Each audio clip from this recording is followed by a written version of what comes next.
Bonsoir. Nous vous remercions d'avoir répondu à notre invitation. Nous tenons par ailleurs à vous présenter nos excuses pour le démarrage tardif. Ça ne circule pas très bien dans Dakar. Nous savons que vous avez des contraintes rédactionnelles, mais nous avons également des hôtes étrangers que nous aurions souhaité avoir à côté de nous, Maliens, Nigériens, Mauritaniens, et le prétexte voudrait qu'ils soient là parce que nous parlons de Fédération ouest-africaine de galop et de sport équestre. Nous prenons prétexte d'une journée phare, communément appelée Journée de la Renaissance africaine, qui est également une journée d'intégration, pour parler de ce sujet. Vous le savez certainement parce que depuis déjà 12 ans, ce Grand Prix est inscrit à l'agenda des courses hippiques. Et il n'est plus question pour amateurs, entraîneurs, propriétaires et jockeys qu'on fasse une année sans que le Grand Prix de la Renaissance n'y figure. Nous sommes dans un contexte de globalisation et de mondialisation. Je vais peut-être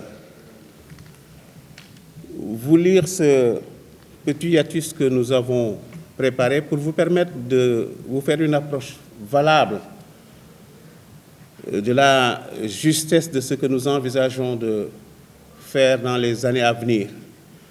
C'est quelque chose qui, en réalité, s'impose finalement à nous. La filière équine représente pour les pays de la région ouest-africaine des enjeux socio-économiques primordiaux en termes d'emploi, de tourisme équestre, de développement d'activités en zone rurale, etc. L'agriculture de la région ouest-africaine repose encore essentiellement sur l'énergie équine. Et puisque nous parlons de courses hippiques, vous n'êtes peut-être pas sans savoir que derrière un cheval de course, malgré le développement peu enviable des courses telles qu'organisées actuellement au Mali, au Sénégal et un peu partout, un cheval de course nourrit au minimum 3 à 4 familles. On ne le répétera peut-être jamais assez, la filière équine est un levier économique à fort potentiel qui crée, au-delà des emplois directs et indirects, des emplois agricoles comme entraîneurs, palefreniers, lads, jockeys, ou non agricoles comme vétérinaires, maréchal ferrant, marchands d'aliments, vendeurs d'harnachements ou d'articles de chevaux, etc. Ne serait-ce que de ce point de vue, dans une société ouest-africaine désormais acquise au développement durable, le cheval, son élevage, sa compétition devraient avoir un potentiel attractif considérable auprès de toutes les couches sociales et bénéficier de l'appui et du soutien de toutes les structures d'État. Vous le savez peut-être mieux que moi, l'Ouest africain reste une zone de tradition équine. Cette coopération transcende les frontières et induit la mise en place d'un partenariat prospectif et fécond pour une synergie des actions impliquant les dirigeants de l'hippisme sous-régional, pour ne pas dire mondial, par une intervention multiforme, tant au niveau institutionnel qu'au niveau élevage, course et formation au métier du cheval. Même si numériquement les chevaux de course sont de loin moins importants que les autres, il n'en demeure pas moins certain que leur impact dans l'économie des pays de la sous-région est d'une intensité peu commune. Cette conviction nous vient également des réalités étrangères constatées et vérifiées. En France, l'industrie du cheval rapporte mieux que l'industrie automobile. En France, on compte au moins 260 hippodromes, c'est-à-dire que plus que toute l'Europe réunie. Et on organise au minimum 3 courses support de paris mutuels dans 3 villes différentes. En Afrique du Sud, plus près de chez nous, l'industrie du cheval rapporte mieux que l'industrie automobile. C'est la deuxième industrie après les mines. Et de ce point de vue, il serait intéressant de rappeler que Fumelela, qui est une société cotée en bourse, gère les courses hippiques au niveau de l'Afrique du Sud. Le Mali, le Niger ou le Sénégal ne sont ni la France ni l'Afrique du Sud, mais il est possible en termes d'impact réel dans leurs économies de faire dans cette fédération que nous envisageons de mettre sur place ce que la France fait à l'interne, sans entrer peut-être dans toutes sortes de comparaisons éventuelles. La question de la création et de l'organisation de la Fédération ouest-africaine de galop et des sports équestres doit être abordée avec des missions et des orientations basées sur plusieurs points dont certains peuvent déjà être relevés à ce niveau de prospection. C'est d'abord la coordination et l'harmonisation des règles des différents pays sur l'élevage, les courses et les paris. Parce qu'on ne peut pas entrer dans cette sphère internationale et rester justement dans le cadre de ces législations fermées comme celle du Sénégal ou celle du Mali. Il nous faudra nécessairement procéder à une certaine harmonisation d'un point de vue réglementaire, mais d'un point de vue également de l'élevage équin, parce que l'élevage équin tel que pratiqué actuellement au Mali, hormis les pur sang importés, est différent de l'élevage équin sénégalais. Et c'est pour cette raison que pour faire quelque chose qui soit homogène à tout point de vue, il faudra nécessairement qu'au Mali, au Niger et au Sénégal, qu'on envisage de travailler sur la base de paramètres identiques. Les prises de paris en masse commune au niveau international passeront nécessairement par un rapprochement des doctrines pour le jugement des incidents de course et plus largement par une harmonisation de l'ensemble des réglementations applicables le jour des courses. Et ceci est tellement important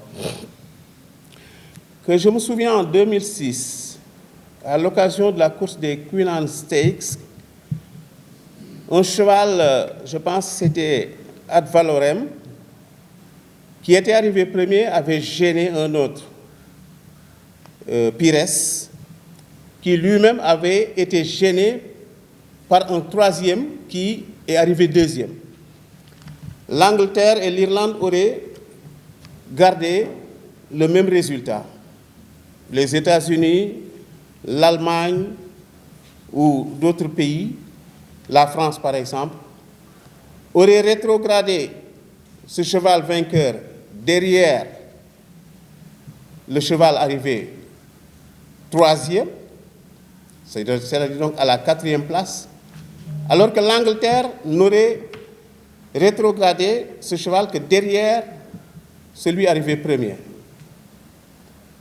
En fait, le Japon, pardon, parce que l'Angleterre n'aurait rien fait, l'Angleterre n'aurait pas changé les résultats. C'est vous dire que, du point de vue de l'harmonisation de la réglementation, il est fondamental parce que le pari mutuel ne marche que sur la base de la confiance. Et de ce point de vue, il faut impérativement que la chose la mieux partagée soit la connaissance parfaite de la réglementation telle qu'elle se présente. Les points sur lesquels la création et l'organisation de cette fédération devraient tourner dans un premier temps passent également par le bien-être des jockeys, des chevaux et de tous les acteurs de la filière équine. Ensuite, la confiance du public et des parieurs, j'en ai parlé tout à l'heure, la facilitation du mouvement des chevaux entre les pays, parce que ça, ce n'est pas aussi toujours évident. D'un pays à un autre, il peut arriver qu'on ne parvienne pas à vaincre certaines maladies. Ce qui fait qu'il y a des barrières sanitaires qui font que des chevaux peuvent ne pas être autorisés à entrer dans d'autres pays. C'est le cas actuellement avec la France où il n'est pas question un seul instant de penser pouvoir faire voyager un cheval du Sénégal vers la France parce que nous n'avons pas vaincu la peste équine. Alors que pour la France, ça c'est quelque chose qu'ils ont aujourd'hui dépassé. Il y a l'encouragement du développement des courses, l'élaboration d'un règlement commun applicable à tous, mais surtout appliqué. Et là, on revient encore avec comme toile de fond cette notion, cette question de confiance qui rejaillit chaque fois qu'il est question de pari ou de jeu. Il y a le développement de la communication entre les membres. Ça aussi, c'est un point fondamental. Il y a le développement des compétitions internationales par un contrôle de qualité pour les courses classées à l'échelle continentale ou à tout le moins sous-régionale, comme ceux de l'Union africaine, la Renaissance africaine organisée sous une autre forme que celle empruntée par M. Papisnian, la CEDEAO, le Grand Prix de l'UEMOA ou du NEPAD, devenu depuis 2018 l'Agence de développement de l'Union africaine. Ça veut dire qu'il y a une panoplie d'événements qui s'offrent à nous dans le cadre de la sous-région et dans le cadre de l'Afrique en général. Cette panoplie d'événements qui fait que nous ne pouvons pas rester dans des univers clos et distincts pour que le Sénégal continue à faire courir ses demi-cents, 3/4, 7 8e, 15 16e et 61, 63e. Et c'est pour cette raison que nous envisageons justement de sortir de ces sentiers battus. Nous envisageons de sortir de ces sentiers battus pour explorer d'autres horizons, faire de la filière équine sous-régionale quelque chose qui soit à un niveau industriel, comme ça l'est en France, en Afrique du Sud et partout ailleurs dans le monde. Je vais vous raconter une petite anecdote qui entre peut-être très difficilement dans l'esprit de celui-là qui ne connaît pas le contexte économique des courses en Europe, aux États-Unis ou au Japon. En 2009, le prince Mohamed Al Maktoum avait proposé à un garçon qui répond au nom de Christopher Sioux, propriétaire du mythique cheval Caesar Star. Il lui a proposé dans un premier temps la somme de 22 milliards. Le garçon refuse. Il revient à la charge pour proposer 32 milliards 797 850, pour être très précis. Le garçon refusa de nouveau. Et le premier dimanche d'octobre 2009, j'étais sur l'hippodrome de Longchamp. Le cheval a gagné pour ce garçon de 27 ans la somme de 1,6 milliard, terminant ainsi sa carrière pour aller à Gilletown chez Aga Khan, où, pour faire saillir votre jument, vous devez débourser la somme de 86 millions. Si on pensait par exemple à un animal de boucherie, vous voulez vendre un cheval, vous le pesez, vous ne récoltez pas 600 €. Vous ne récoltez pas 1 000 euros plutôt. C'est vous dire que quand un cheval se voit proposer à l'achat pour 32 milliards, l'esprit le plus cartésien, qui ne connaît pas l'histoire des courses hippiques, a du mal à l'intégrer. Nous ne pensons pas nous vendre des chevaux pour une somme pareille, mais en tout état de cause, l'État développe une politique économique qui permet aux paysans de Dara, aux pasteurs de Matam ou de Kaolack de vendre un jeune poulain de 6 mois à 1 an pour l'équivalent de 3 années de bonne récolte. C'est à ce niveau que nous sommes, mais nous voulons envisager, nous voulons justement propulser l'univers du cheval, l'univers des courses hippiques dans cette sphère de rêve que nous constatons pour l'instant dans les pays européens, américains et japonais. Le Japon n'est pas une terre de tradition équine, mais aujourd'hui les Japonais fourrent le complexe aux Français. Nous ne cherchons pas à fourrer le complexe à qui que ce soit, mais nous essayons dans la mesure du possible de contribuer dans le développement économique de notre pays. Et c'est dans cette perspective que nous envisageons justement de faire un pas de géant pour sortir justement de ces sentiers battus, comme je le disais tantôt. La doctrine et la réglementation doivent être connues, je le disais tantôt, parce que ce sont les parieurs eux-mêmes et le public qui fournissent l'essentiel des revenus des activités hippiques. En définitive, cette fédération que nous envisageons de mettre sur place ou sur les fonds baptismaux pour bientôt doit être un organe de réglementation et une structure de liaison Afrique au sud du Sahara, Maghreb, Afrique australe, Afrique de l'Est et peut-être même plus tard l'Europe. Elle devra nécessairement être créée dans un très court délai et s'étoffer avec l'existence de la Fédération africaine de galop par une réelle prise en charge des considérations des réalités continentales actuelles au-delà de l'Afrique avec les pays de l'Europe et pourquoi pas avec ceux de l'Amérique du Sud réunis autour de l'OSAF et ceux de la conférence des courses asiatiques. Ça montre encore une fois que partout dans le monde, les gens cherchent à s'organiser et dans des entités d'une certaine envergure.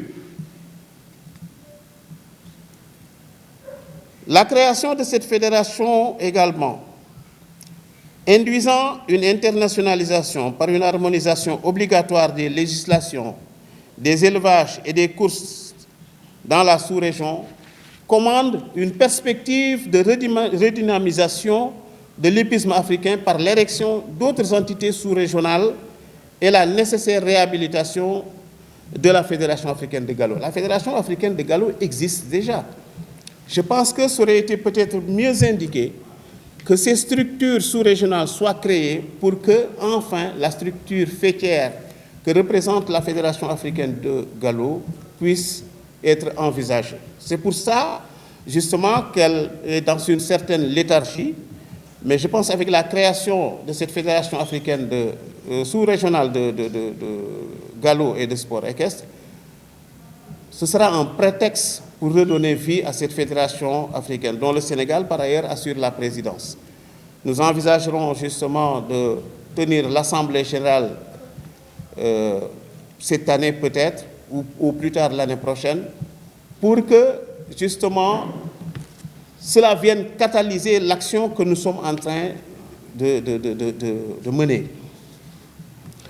Et cet alignement au plan international facilitera les échanges avec le Maghreb et le reste de l'Afrique, l'Europe, et pourrait avoir pour conséquence la création dans la sous-région de grandes écuries appartenant à des étrangers, dont l'effet immédiat est la création d'emplois permanents, directs et indirects. Je disais tantôt qu'un cheval ne peut pas quitter le Sénégal pour aller, par exemple, au Maroc ou en France. Mais il est possible pour un Marocain ou un Français de venir installer une écurie au Sénégal, y envoyer des chevaux pur sang qui ne courent plus peut-être en Europe ou ailleurs. Et de ce point de vue, l'implantation de ces écuries va avoir un impact réel sur la résorption du chômage des jeunes, puisque dans la même perspective, avec la création de cette fédération, nous envisageons de créer des écoles de formation diplômantes pour les jockeys, les entraîneurs, parce qu'effectivement, il faudra à ce niveau revaloriser les métiers autour du cheval. Moi, je rêve d'un jour où le jockey gagnant le Grand Prix du chef de l'État se voit tendre un micro et qu'il nous parle en français léché. Et c'est dans le domaine du possible. Il y a des verrous qu'il faut faire sauter. Et à ce niveau-là, nous avons, si vous voulez, toutes les compétences imaginables dans le cadre du comité national de gestion, de l'actuel comité national de gestion, qui pourront effectivement assurer l'enseignement dans le cadre de ces formations. Parce que si vous ne le savez pas, quoique ces écoles diplômantes n'existent pas, nous tenons chaque 2 mois des séminaires à l'endroit des garçons qui aujourd'hui montent à cheval. On envisage même de faire des séminaires pour les propriétaires. Les Wolofs disent que bu xam jiitoo jëf du ñaaw. Et chaque fois qu'il y a manque de communication, chaque fois que quelqu'un ne sait pas exactement comment il doit se comporter vis-à-vis de telle situation, je pense que c'est le début de la nuit noire. Et de ce point de vue, nous tenons à ce que ceux qui effectivement sont actifs dans les courses hippiques, ces catégories socio-professionnelles que sont les jockeys, les entraîneurs et les autres, puissent savoir exactement quelles sont les règles qui président aux destinées de cette discipline dans laquelle ils s'activent. Alors, la création de cette fédération également devra illustrer un autre volet indissociable du pari. Et ce ne sont pas les journalistes et les caméramans que vous êtes qui me démentiront. C'est l'intérêt de la distribution des images des courses. Nous sommes dans un monde de communication. Le parieur a besoin d'images en temps réel. Le parieur a besoin d'images pour avoir une approche valable de la valeur de ce sujet-là sur lequel il va miser. Et de ce point de vue, les médias jouent un rôle d'une importance capitale. Aujourd'hui, si on ne fait pas de course en direct, on aura raté un pan important qui permet de vulgariser la discipline. Vous ne pouvez penser pouvoir faire parier sur une course si, en réalité, vous ne faites pas du direct. Des études doivent être faites, des enquêtes de consommation menées, des campagnes de sensibilisation et de vulgarisation réalisées pour que s'intéresser au cheval et aux courses redevienne tendance. Et ça, c'est hyper important. L'enjeu global est de se remettre par cette approche globalisante en situation de concurrence positive en augmentant sa base d'amateurs et de clients turfistes. Nous savons tous que les individus fonctionnent dans des modèles d'organisation un peu caricaturés et de catégorisation presque rigide. Il faut les corriger ou les réorienter par une approche positive et pragmatique en agissant selon la perspective du client qu'il faut donc fondamentalement connaître au préalable.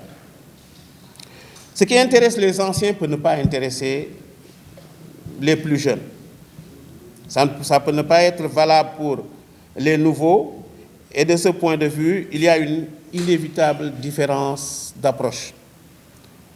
Les amateurs peuvent être mus par différents élans comme le loisir, le défi, le gain, l'intellectualité, l'aventure, le succès, le statut nouvellement acquis ou le désir de s'affirmer. Mais la structure fédérative devra, par des politiques pointues, phagocyter toutes ces motivations dans leur diversité. Il faut donc violer les tabous par des slogans du genre « les courses pour changer » par exemple, accompagnés d'une démarche positive consistant à aller chercher ceux qui doivent venir aux courses en envisageant même qu'ils doivent devenir propriétaires et non se limiter à les accueillir dans les hippodromes comme amateurs ou spectateurs. Donc au total, l'un des points majeurs sur lesquels la Fédération ouest-africaine de galop et de sport équestre devra appuyer sa démarche et justifier la pertinence de sa création reste sans doute la promotion et le développement des courses sous-régionales par le pari et le jeu à travers une masse commune élargie. Voilà, grosso modo, ce qui sous-tend la création envisagée de cette fédération ouest-africaine de galop et de sport équestre. La livraison a peut-être dû être plus ou moins raseuse, mais le public ou la presse en général au Sénégal n'est pas spécialisée dans les courses hippiques. On constate vraiment de réels efforts depuis un certain nombre d'années. Nous voyons une couverture médiatique assez poussée et même des gens qui aujourd'hui sont totalement spécialisés dans la diffusion en direct de nos courses hippiques. Et nous nous en félicitons, nous les félicitons et les remercions également, mais nous convions toute cette presse sénégalaise à venir couvrir chaque fois que de besoin les manifestations organisées par le comité national. C'est important et je rêve de voir par exemple un journaliste soutenir un mémoire de fin d'études sur nos courses, comme Alioune Diaw l'avait fait il y a une trentaine ou voire une quarantaine d'années. C'est important. Bakar Dia, ministre des Sports à l'époque, en 2005, si je ne m'abuse, avait tenu à assister à un de nos séminaires sur justement l'initiation des journalistes au jargon hippique. Après l'exposé préliminaire, le ministre a décidé de rester avec nous jusqu'à la fin.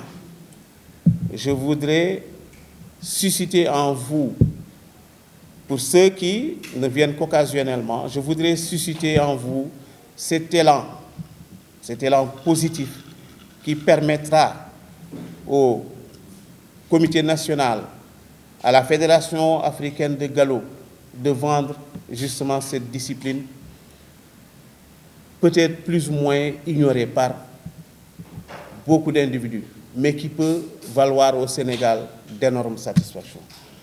Merci encore une fois pour votre patience, merci pour votre présence, merci pour votre accompagnement.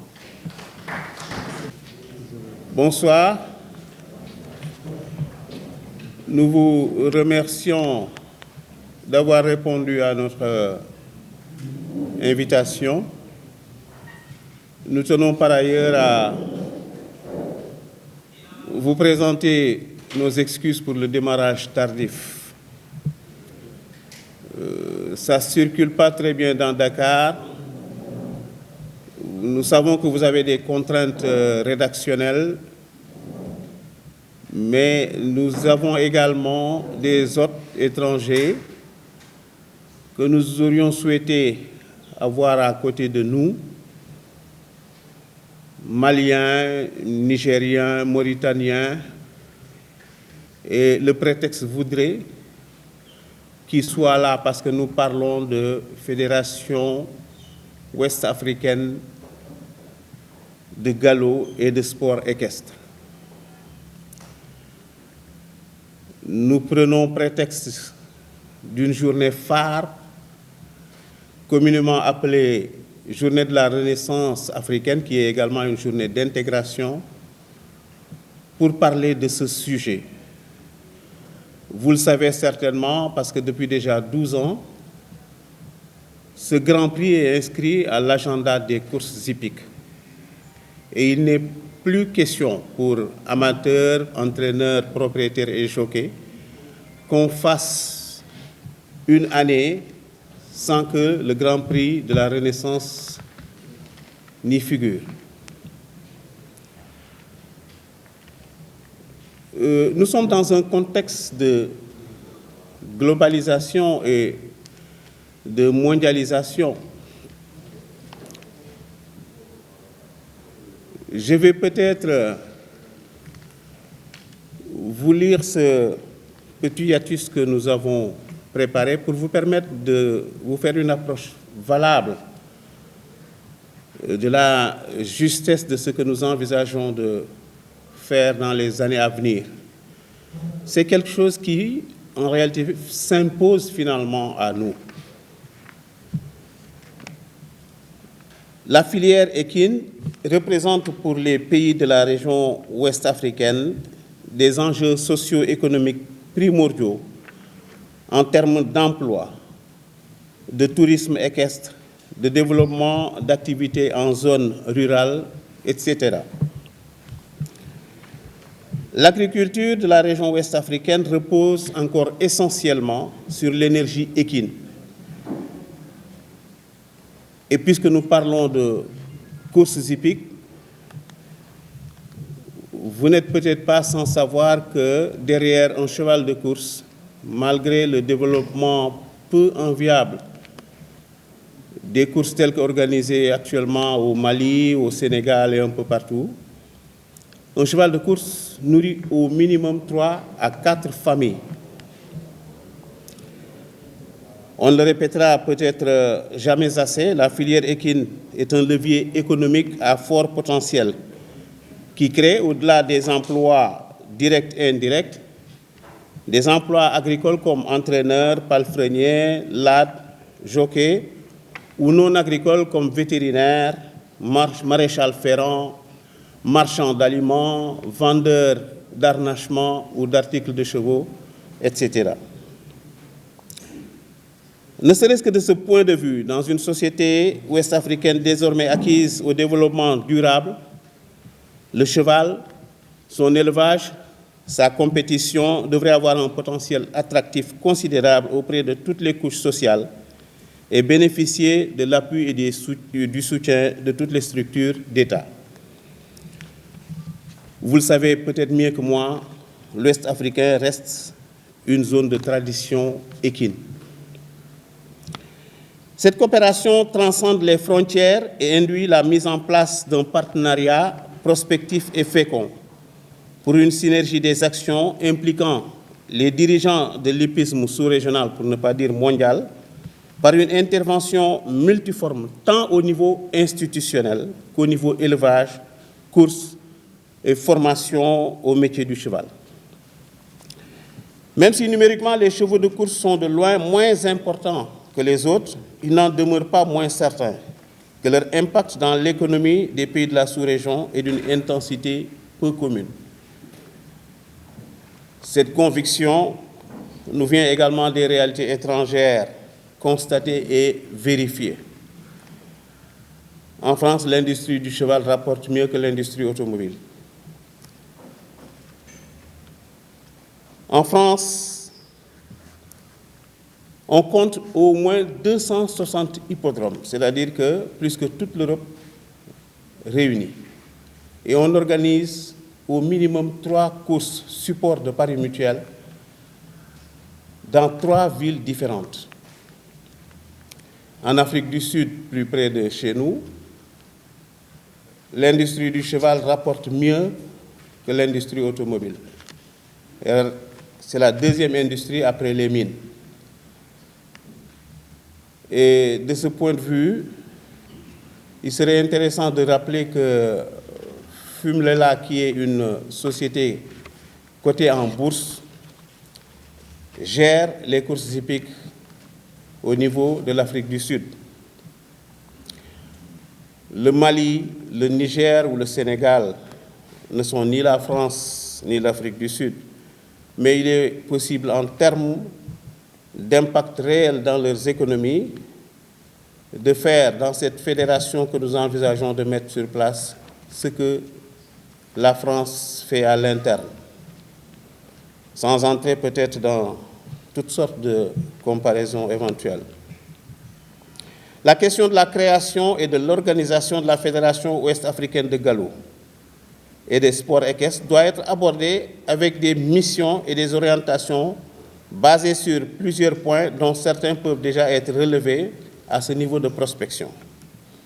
C'est d'abord la coordination et l'harmonisation des règles des différents pays sur l'élevage, les courses et les paris. Parce qu'on ne peut pas entrer dans cette sphère internationale et rester justement dans le cadre de ces législations fermées comme celle du Sénégal ou celle du Mali. Il nous faudra nécessairement procéder à une certaine harmonisation d'un point de vue réglementaire, mais d'un point de vue également de l'élevage équin, parce que l'élevage équin tel que pratiqué actuellement au Mali, hormis les pur sang importés, est différent de l'élevage équin sénégalais. Et c'est pour cette raison que pour faire quelque chose qui soit homogène à tout point de vue, il faudra nécessairement qu'au Mali, au Niger et au Sénégal, qu'on envisage de travailler sur la base de paramètres identiques. Les prises de paris en masse commune au niveau international passeront nécessairement par un rapprochement des doctrines pour le jugement des incidents de course et plus largement par une harmonisation de l'ensemble des réglementations applicables le jour des courses. Et ceci est tellement important que je me souviens en 2006, à l'occasion de la course des Queen Anne Stakes, un cheval, je pense que c'était Ad Valorem, qui était arrivé premier, avait gêné un autre, Pires, qui lui-même avait été gêné par un troisième qui est arrivé deuxième. L'Angleterre et l'Irlande auraient gardé le même résultat.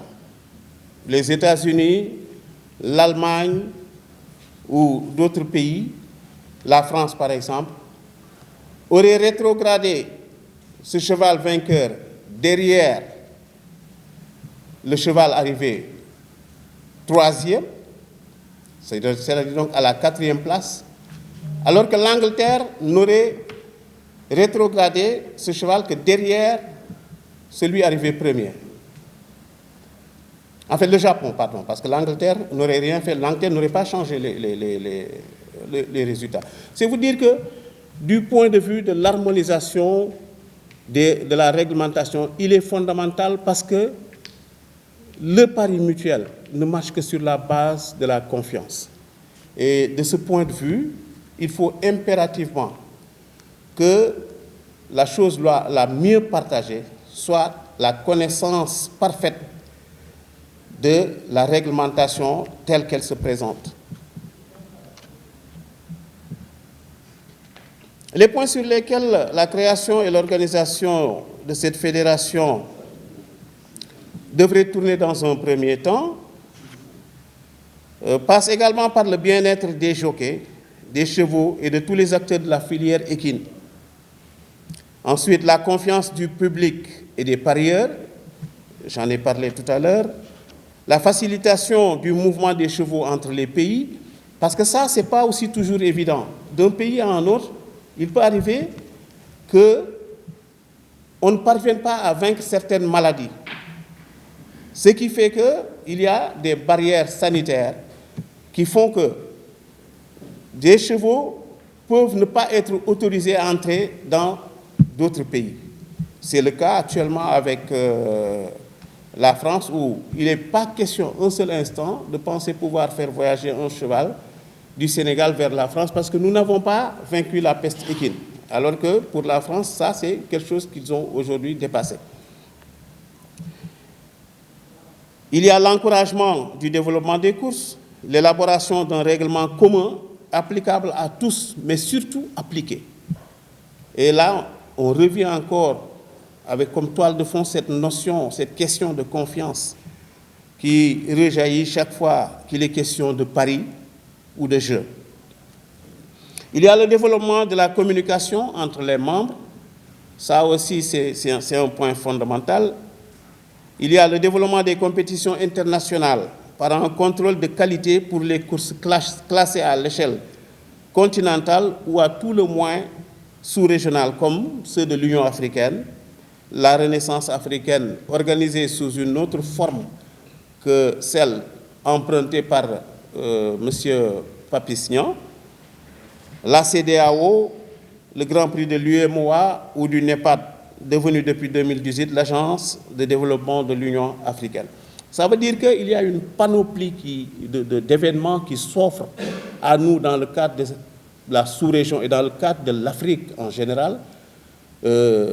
Cette panoplie d'événements qui fait que nous ne pouvons pas rester dans des univers clos et distincts pour que le Sénégal continue à faire courir ses demi-cents, 3/4, 7/8e, 15/16e et 61, 63e. Et c'est pour cette raison que nous envisageons justement de sortir de ces sentiers battus.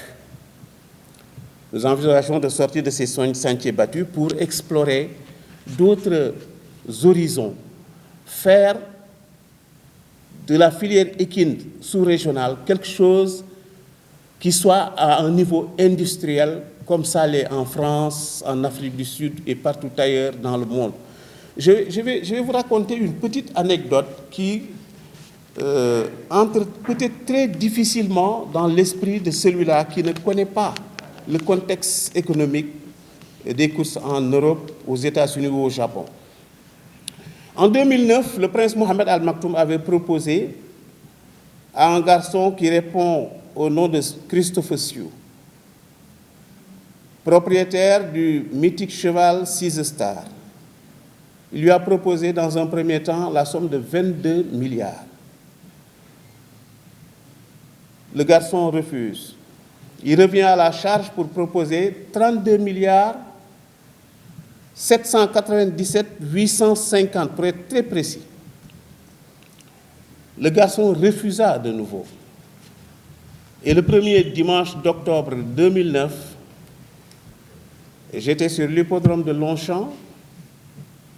Le cheval a gagné pour ce garçon de 27 ans la somme de 1,6 milliard, terminant ainsi sa carrière pour aller à Gilletown chez Aga Khan, où, pour faire saillir votre jument, vous devez débourser la somme de 86 millions.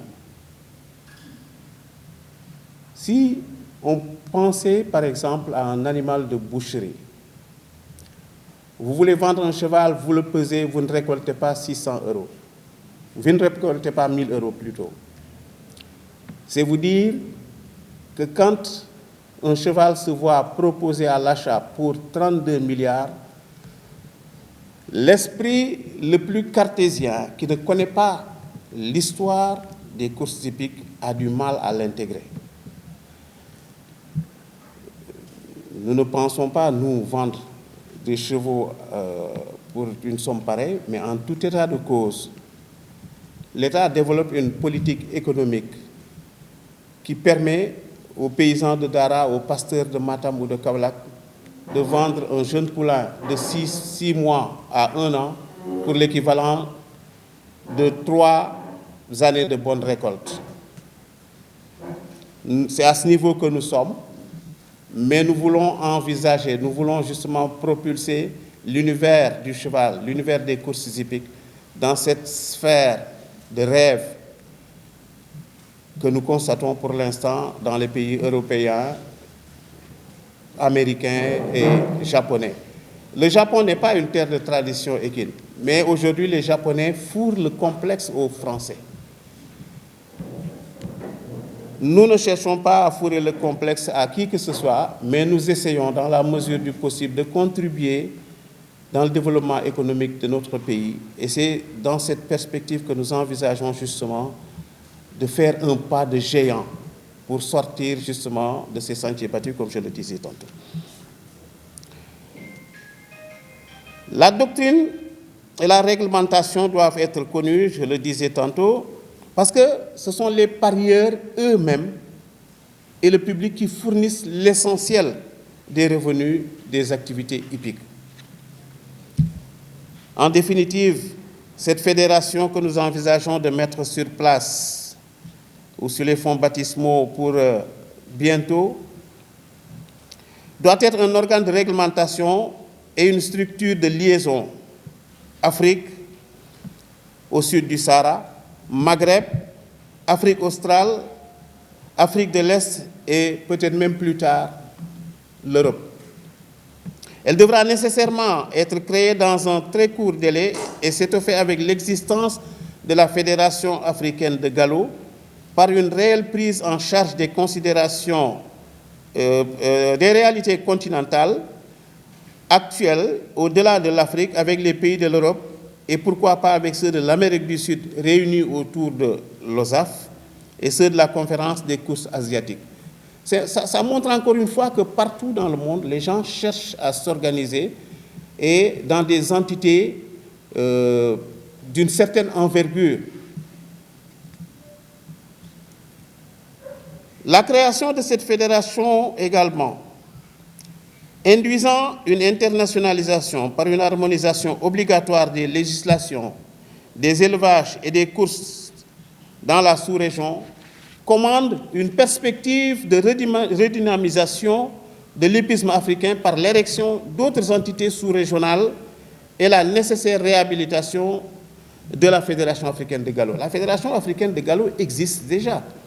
Je pense que ça aurait été peut-être mieux indiqué que ces structures sous-régionales soient créées pour que, enfin, la structure faîtière que représente la Fédération africaine de galop puisse être envisagée. C'est pour ça, justement, qu'elle est dans une certaine léthargie, mais je pense qu'avec la création de cette Fédération africaine sous-régionale de galop et de sport équestre, ce sera un prétexte pour redonner vie à cette fédération africaine, dont le Sénégal, par ailleurs, assure la présidence. Nous envisagerons justement de tenir l'Assemblée générale cette année peut-être, ou plus tard l'année prochaine, pour que, justement, cela vienne catalyser l'action que nous sommes en train de mener. Et cet alignement au plan international facilitera les échanges avec le Maghreb et le reste de l'Afrique, l'Europe, et pourrait avoir pour conséquence la création dans la sous-région de grandes écuries appartenant à des étrangers, dont l'effet immédiat est la création d'emplois permanents, directs et indirects. Je disais tantôt qu'un cheval ne peut pas quitter le Sénégal pour aller, par exemple, au Maroc ou en France, mais il est possible pour un Marocain ou un Français de venir installer une écurie au Sénégal, y envoyer des chevaux pur sang qui ne courent plus peut-être en Europe ou ailleurs.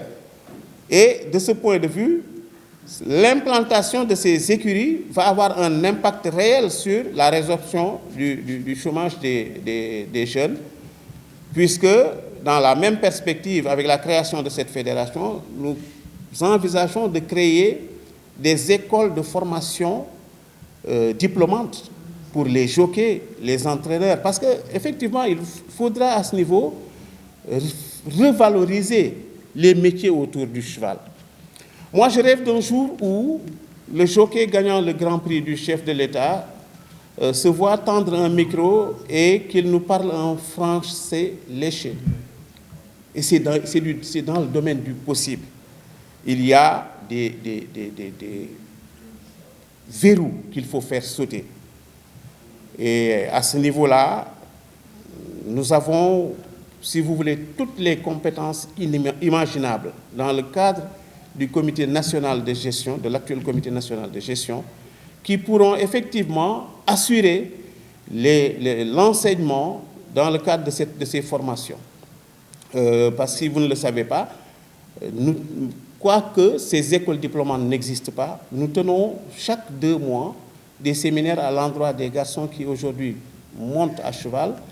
On envisage même de faire des séminaires pour les propriétaires. Les Wolofs disent que bu xam jiitoo jëf du ñaaw. Et chaque fois qu'il y a manque de communication, chaque fois que quelqu'un ne sait pas exactement comment il doit se comporter vis-à-vis de telle situation, je pense que c'est le début de la nuit noire.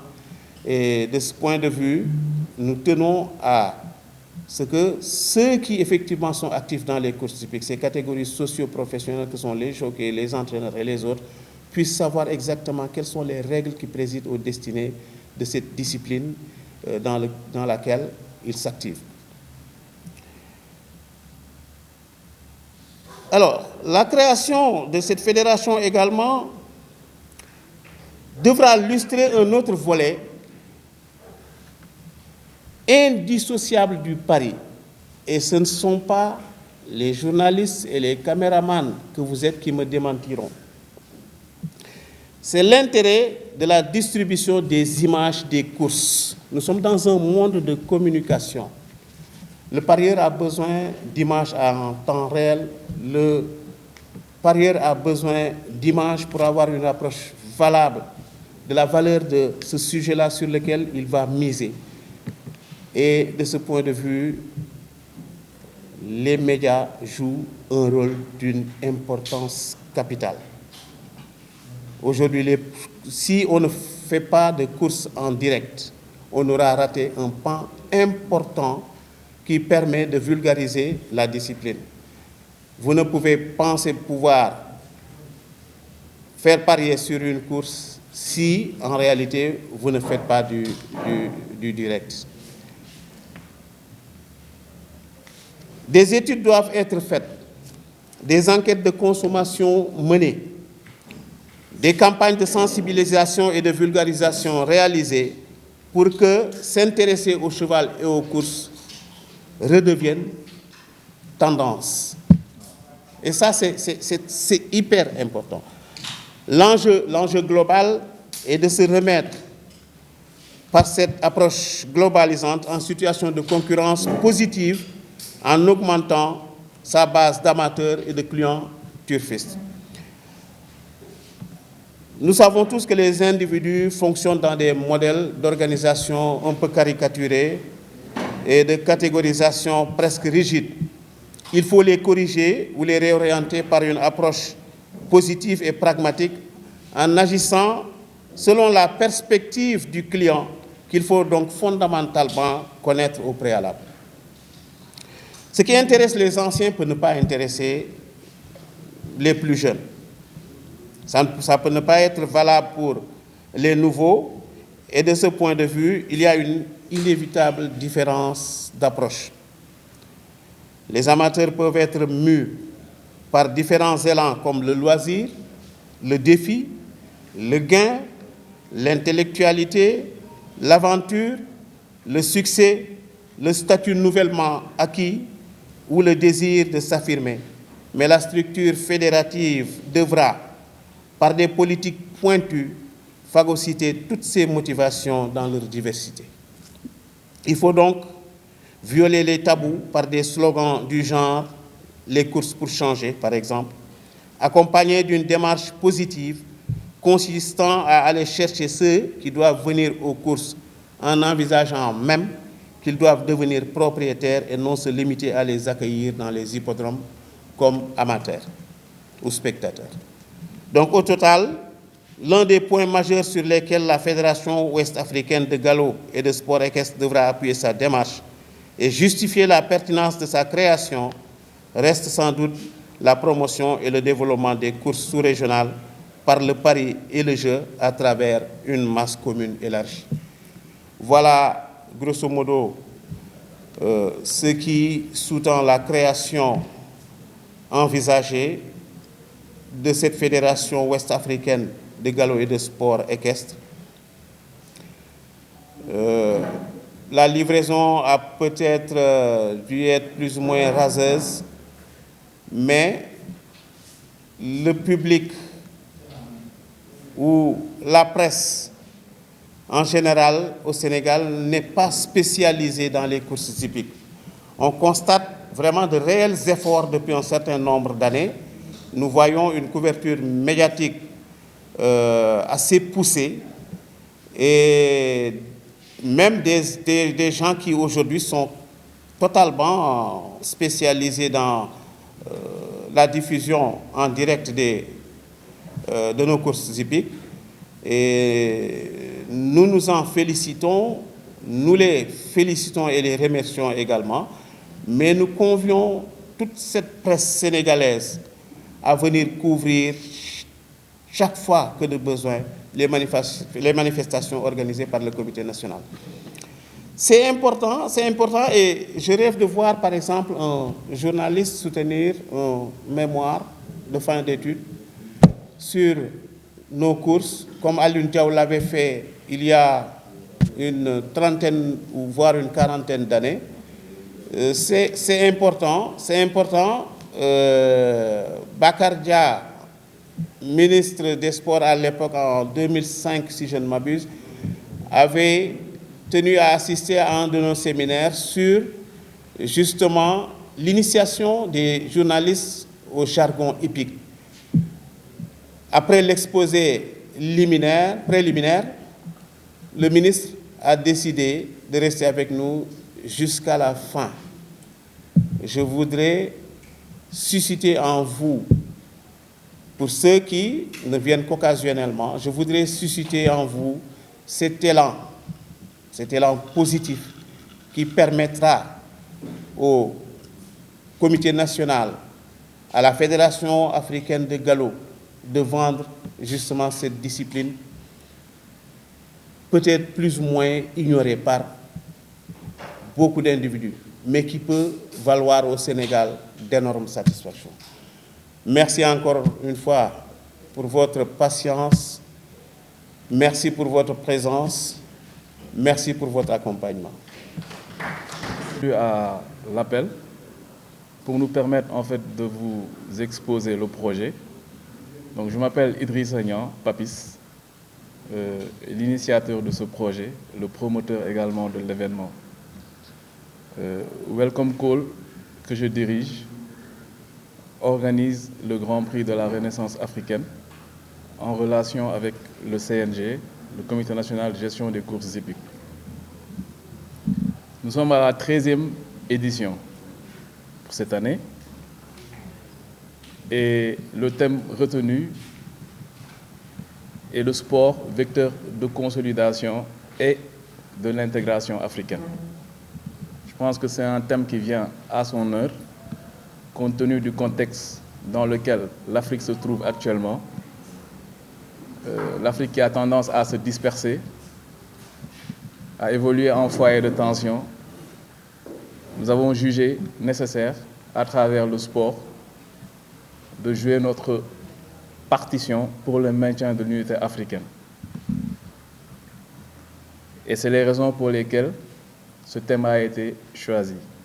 Mais parallèlement à cela, à travers cette journée, nous honorons l'ancien président du CNG, M. Cheikh Oumar Tidiane Niang, paix à son âme, et nous souhaitons que le paradis reste sa demeure éternelle. Donc, le comité d'organisation a décidé dorénavant ces journées dédiées à la renaissance africaine et l'intégration africaine soient organisées à son honneur.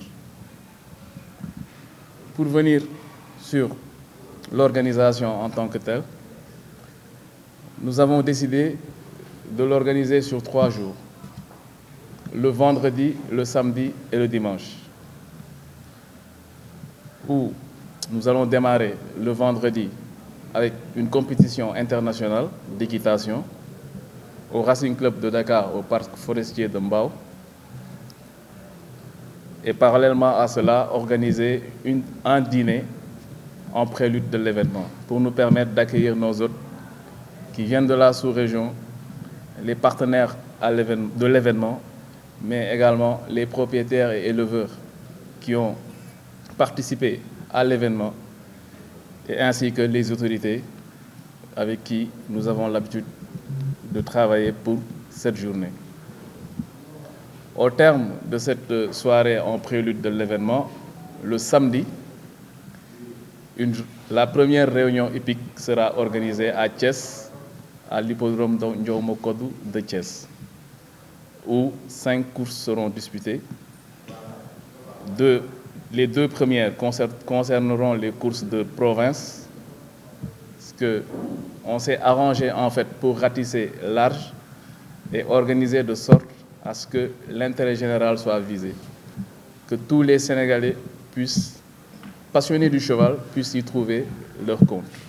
Donc on verra des chevaux venir de partout au Sénégal pour donner en fait aux courses de province la chance de s'exprimer à l'hippodrome Ndiaw Macodou, mais également de sélectionner les meilleurs chevaux du Sénégal qui sont à Dakar pour discuter, Inch'Allah, la course d'élite. Donc le samedi, ces catégories qui sont retenues sont les PDA, c'est-à-dire les poulains de 2 ans qui n'ont pas de gain, dédiés à l'institution africaine UEMOA, les poulains de 2 ans, les poulains de 3 ans sans gain à la CEDEAO et les poulains de 2 ans CRAC au ministère de l'élevage. Parce que c'est les poulains de 2 ans CRAC, en fait, qui représentent la vitrine de l'élevage sénégalais. Et le dimanche, 4 courses, essentiellement réservées au prix de l'intégration africaine, où on verra les chevaux qui viendront de la sous-région compétir avec nos chevaux, et le Grand Prix de la Renaissance africaine en tant que tel, et le prix réservé à la femme, parce que la femme également sera honorée pour la circonstance, et le prix de la LONASE qui est partenaire à Welcome. Parce qu'en fait, pour cette journée particulière, la prise de pari sera organisée également pour la circonstance. Un pari mutuel urbain est organisé en relation avec la LONASE sur nos propres chevaux et sur l'étendue du territoire. Donc, ce qui est aujourd'hui très important, parce que tout le monde sait que pour réussir et développer le sport du cheval dans ce monde, il faut nécessairement passer par le pari mutuel. C'est les raisons pour lesquelles nous avons jugé nécessaire de l'expérimenter en relation avec la LONASE, et que je remercie au passage, parce qu'ils n'ont ménagé aucun effort pour la réalisation de ce pari mutuel et la réussite même de cette journée. Donc c'est l'occasion de les remercier. Donc en grosso modo, les journées se porteront sur ces compétitions essentielles réparties entre le vendredi, le samedi et le dimanche. Donc ces journées viennent en contribution au développement, et le CNG, dans sa politique de libéralisation de l'organisation des courses, nous a permis de se constituer en structure afin de nous permettre d'apporter notre contribution pour le développement de ce sport. Donc nous vous invitons à venir vivre en fait ces moments de bonheur avec nous afin de pouvoir assurer la promotion, et vous remercie de votre aimable attention. ñoo ngi leen di nuyu di leen remercier si teew bi ngeen teew fi tey pour véritablement permettre ñu wax leen exposer leen projet bi nga xamante ne moom la ñu am, muy projet ou Grand Prix de la Renaissance africaine. Yàlla dogal ñu koy organiser ren muy 13e édition, muy édition boo xamante ne ñu ngi koy organiser ci thème bu ñu tànn ren mooy le sport vecteur de consolidation et d'intégration africaine. mu jublu ci fexe rek ñun Afrique ñu gën a taxaw gën a dëgër gën a booloo nekk benn ndax gis nañ jafe-jafe yi nga xamante ne am na Afrique am na ko nu mu bëggee commencer tasaaru te suñu maintenirul suñu doole suñu unité africaine fu ñu bëgg Afrique àgg fa ci développement peut-être mën nañu jafe ñun nag comme ci wàllum sport la ñu féete te fas nekk loo xamante ne dafay boole ñu ne dañuy jouer suñu partition pour fexe rek ba gën a dëgëral loolu pour que Afrique mën a jëm ci kanam Afrique mën taxaw beneen bi tamit yàlla dafa dogal ci bés bi incha allah ñuy honorer le président Cheikh Oumar Tidiane Niang xamante ne yàlla dafa def mu dudd yàggul mais muy nit boo xamante ne lu nekk def na ko pour que course hippique développé bi mu koy jël xam nañ fu mu ko fekk xam nañ fu mu ko yóbbu sacrifice yu nekk def na ko pour développer course ndax passion bu mu ci amoon c'était indéfinissable donc yàlla def mu dëddu comité organisation bi daal di ne journée yii nga xamante ne ñu ngi ko doon organiser te ñu toll ci 13e édition léegi dinañ ko jagleel moom dinañ ko ci sargal en guise de reconnaissance pour lépp loo xamante ne def na ko pour course yi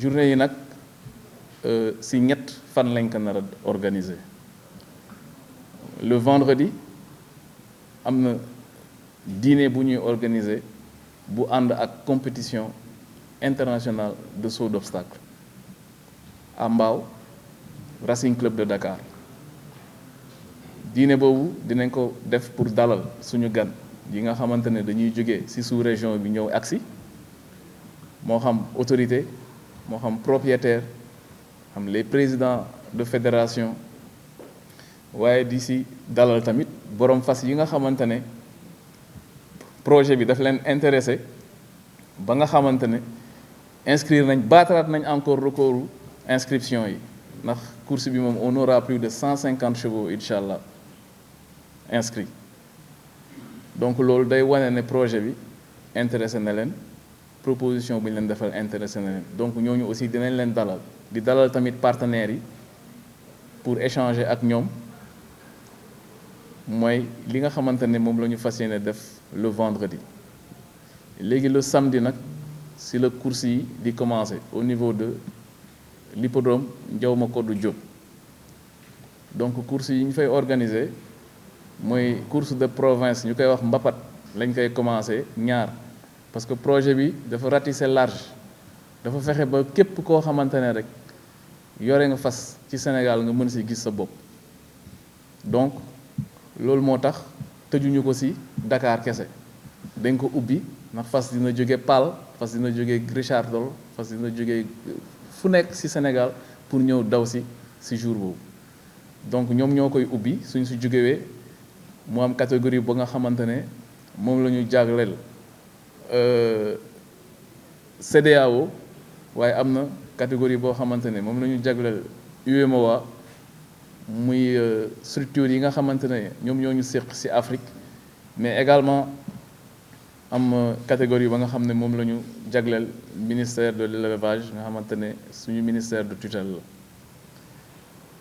la suñu paree ci samedi bi le dimanche incha allah ñu daal di ñëwaat ci nag course yu mag yi grand prix yi notamment grand prix de la renaissance africaine mais grand prix de l'intégration africaine bi nga xamante ne moom la ñu réservé pur sang yi ak fas yi nga xamante ne jóge nañ ci sous-région bu ñëw ñu nar a ànd dawal ak grand prix bi nga xamante ne moom la ñu rek réserver tamit jigéen parce que lépp loo xamante ne dañ koy def dafa bokk ci ñu nit ñu ciy sargal jigéen yi ndax ñoom ñooy lépp donc am na catégorie ba nga xamante ne dañ leen ko réserver muy jigéen ñi waaye tamit am na catégorie yoo nga xamante ne moom la ñu réserver la loterie nationale sénégalaise nga xamante ne ñoom ñooy suñu partenaire et que ñu ànd di expérimenter la prise de pari mooy maanaam dinañu jouer bés yooyu si suñu ay fas yoo xamante ne ci Sénégal la ñu nekk parce que ñun bu ñu ñëwee en contribution au développement de ce sport dañoo insister si fi nga xamante ne foofu la ñu gis ne que mooy facteur clé de succès ou développement aux courses te loolu soo ko xoolee mooy prise de pari mooy li nga xamante ne mooy li fondamental ñu dem waxtaan ak l'ONAS discuter ak ñoom ba ñu tombé d'accord ci ànd organiser prise de pari ci suñuy fas expérimenté nañ ko daaw mu def une réussite totale ren ñu ngi koy ñëwaat di ko indiwaat fas yéene ci ànd pour que vraiment buñ su jógewee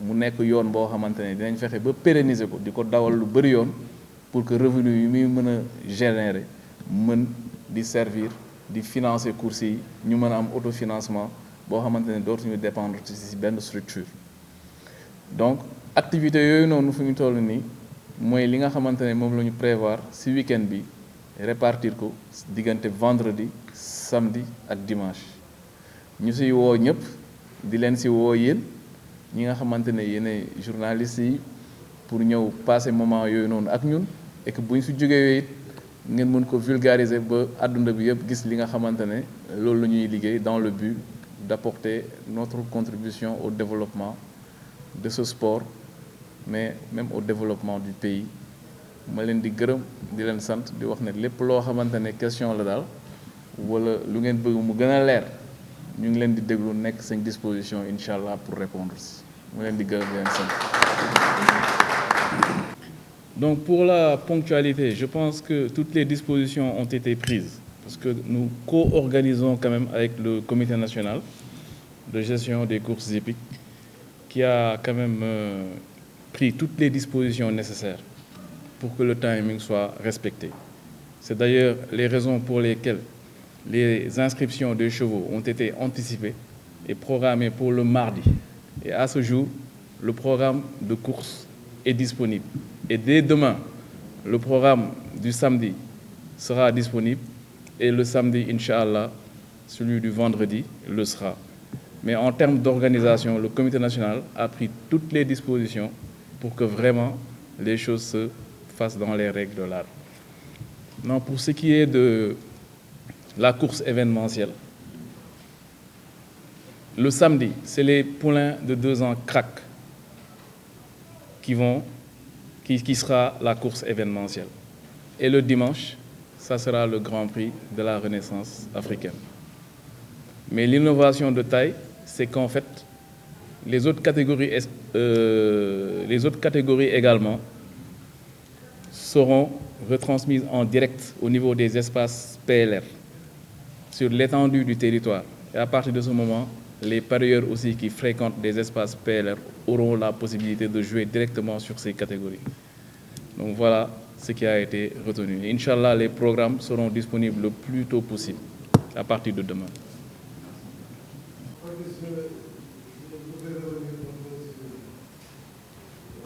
La création de cette structure départementale, continentale que vous voulez mettre en place, on sait que les nouvelles autorités du Sénégal, en tout cas, tiennent beaucoup à l'unification de l'Afrique. Est-ce que par rapport à vos démarches, vous avez essayé de rencontrer ces autorités pour les sensibiliser, pour leur faire part du projet? Est-ce que des correspondances ont été écrites dans ce sens-là? Est-ce qu'il y a des démarches qui ont été entreprises pour que les autorités sénégalaises puissent s'approprier de ce projet et pourquoi pas vous accompagner à sa réalisation? Merci, Président. Comme je l'ai dit tantôt à Diagne, je pense que les dispositions ont été prises. Les autorités, les ministères de tutelle ont été informés. Les correspondances sont également parties.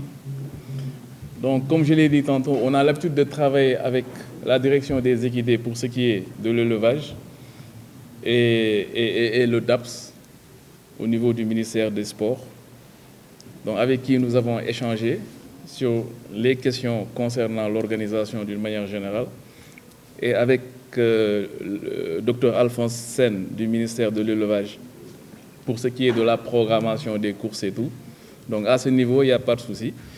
Mais on a également écrit aux autorités, pour les ministres même, pour les informer de l'événement, et espérons également le jour J qu'ils nous honoreront de par leur présence, donc compte tenu de la dimension de cette journée, qui a quand même un niveau international, donc qui reçoit des propriétaires donc, venus d'un peu partout dans le monde. Et on espère véritablement que le jour J, les compter parmi nos illustres invités, Inch'Allah. Oui, pour être tout à fait complet sur cette question. En réalité, les missions du comité national assignées par la tutelle, la création, ou en tout cas l'internationalisation de nos courses fait partie justement de ces missions-là. Ce qui fait qu'en réalité, nous sommes en phase avec les autorités de tutelle. Nous ne faisons que dérouler en tout cas un programme qu'ils nous ont eux-mêmes tracé. Donc c'est vous dire qu'à ce niveau, avec les autorités de tutelle, nous sommes totalement en phase. Et d'ailleurs, rien ne pourra se faire sans leur aval. Et c'est pour cette raison que je précise encore que dans l'arrêté qui nomme le comité national, l'internationalisation, faire sortir les courses au niveau de la sous-région, fait partie de la feuille de route. Je suis là depuis maintenant un mois. Le président Nyang m'a demandé de venir pour l'aider dans la concrétisation de ce projet, notamment sur l'aspect intégration.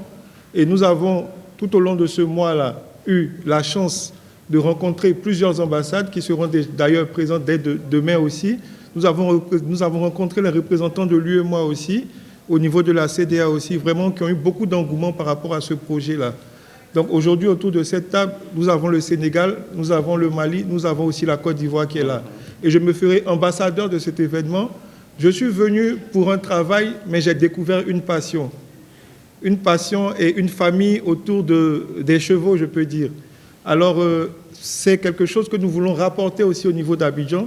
Nous avons informé aussi la fédération. Malheureusement, le programme étant un peu chargé et certains occupements, ils n'ont pas pu être là, mais cet événement-là sera notamment maintenant marqué dans les mémoires, marqué dans les annales aussi au niveau de la Côte d'Ivoire, au niveau des pays frères, et même en Afrique centrale, où j'ai effectué un déplacement aussi sous le conseil du président Papis Nyang.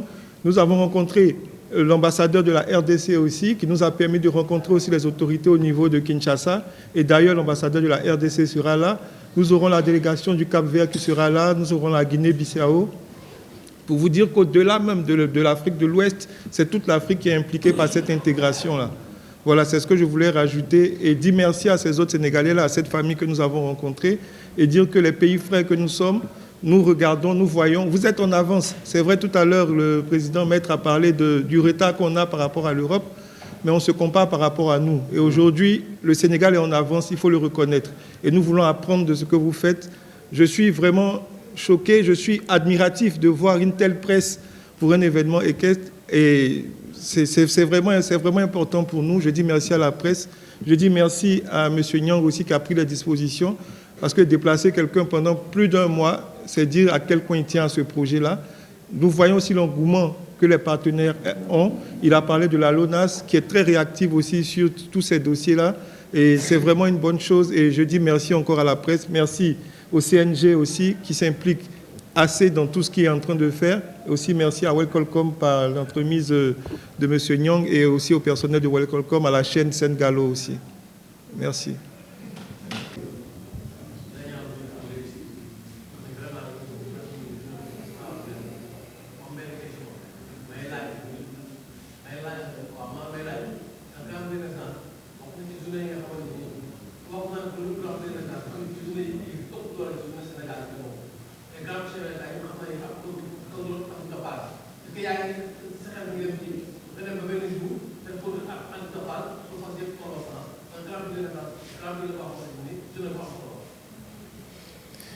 Bon, merci Diadia. Question bu am solo nga posé. Ñun à notre niveau amuñu ci problème ah. Xam nga ñun fi li nga xamante ne loolu la ñuy gérer mooy peut-être côté événementiel bi, organisation course bi d'une manière générale avec la prise de pari ak l'ONAS. Mais daf ci am la nga xamante ne loolu ci CNG la dépendre. Tey CNG bu bëggoon def contrôle antidopage ci course bi ñun duñu ci am benn problème.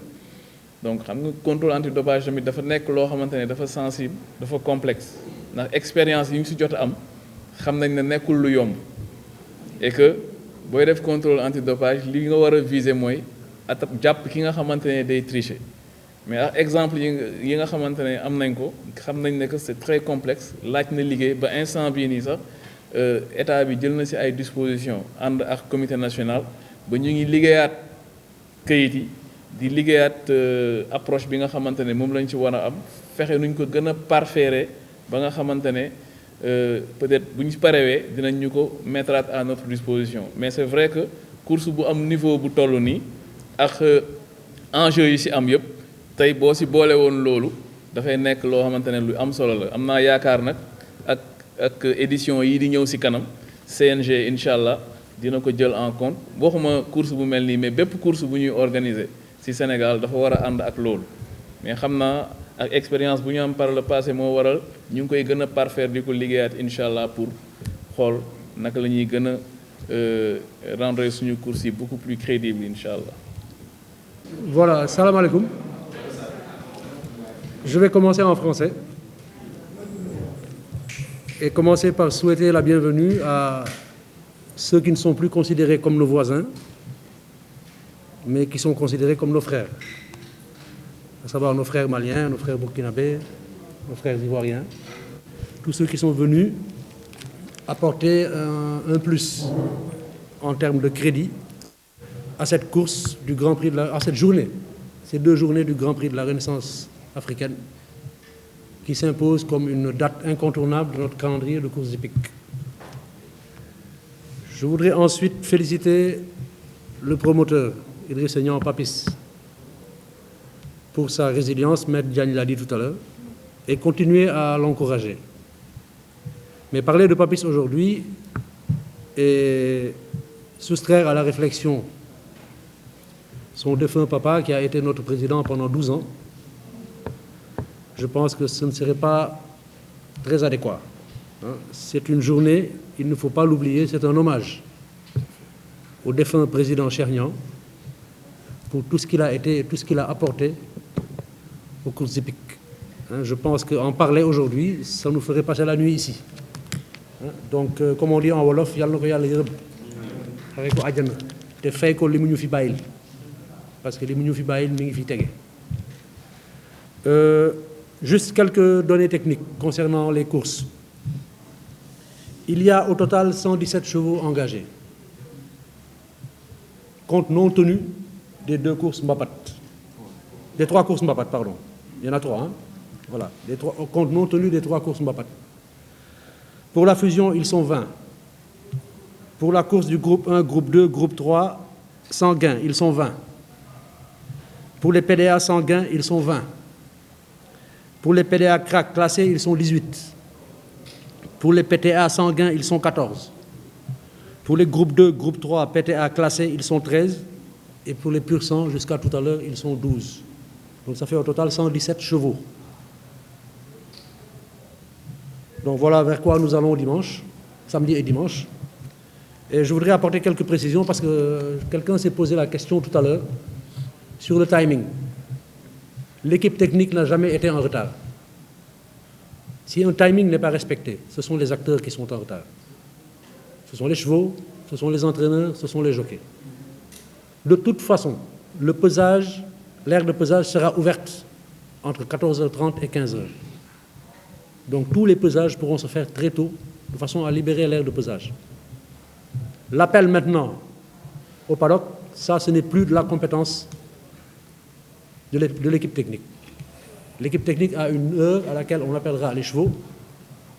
Quitte maintenant aux chefs d'écurie, aux propriétaires ou aux entraîneurs de mettre le maximum de diligence pour que ces chevaux rejoignent le paddock. Et quand plus vite ils rejoindront le paddock, plus vite ils rejoindront l'aire de départ et plus vite le timing sera respecté. Parce qu'il y a derrière toute cette affaire-là un moteur financier, Papis l'a dit, tout le monde l'a dit, c'est le PMU. Avec ces choses-là, on ne badine pas. Si nous voulons regarder devant et poser un regard de modernité sur l'avenir de nos courses, il faudra que nous commencions à nous discipliner nous-mêmes. C'est important. Il ne me reste plus qu'à prier que cette journée soit aussi belle que nous le souhaitons, qu'elle dépasse nos espérances, qu'elle commence dans la paix, qu'elle se passe dans la paix et qu'elle se termine dans la paix. Voilà, je vous remercie.